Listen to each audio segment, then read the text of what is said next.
आसला बड़ खबर केंद्र सरकार कर ये बड़ निष्पत्ति वर्तमान सामना को आसला एणिके मिलबनी सिंगड़ा जलेबी और ता सहित पकुड़ी तेबे बयान करिसेंती सरकार। प्रधानमंत्री नरेंद्र मोदी आह्वान प्रभाव एवं मंत्रालय कैंटीन गुड़िक पहुंची। शास्त्री भवन रे अवस्थित केंद्र शिक्षा मंत्रालय कैंटीन एक बड़ परिवर्तन करा जायछि। तेबे सिंगड़ा पकुड़ी जलेबी किंबा अन्य कोनोसी तेल एवं मीठा खाद्य आपण पाइबेनी।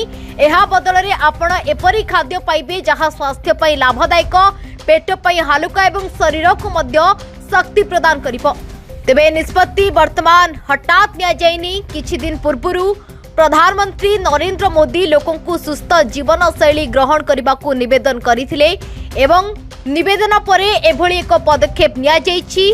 प्रधानमंत्री ए परामर्श को गंभीरतार सहित नहीं शिक्षा मंत्रालय एहार कैंटीन गुड़िकरे एने की पदक्षेप निया जाइछि, परिवर्तन करा जाइछि। एबे सेठारे जो खाद्य उपलब्ध हेबो ताहा तेल एवं चीनी बिना हेबो। एहाकू नो सुगार नो ऑयल र नीति बोली कहा जाइछि। तेबे प्रधानमंत्री को ये निष्पत्ति पर वर्तमान परिवर्तन करा जाइछि। जेहेतु सिंगड़ा जलेबी रे हाई कोलेस्ट्रॉल रहुछि सेहिथि पाई सिंगड़ा जलेबी एवं पकुड़ी को बैन करिसेंती सरकार। प्रधानमंत्री नरेंद्र मोदी आह्वान प्रभाव एवं मंत्रालय कैंटीन गुड़िक पहुंची।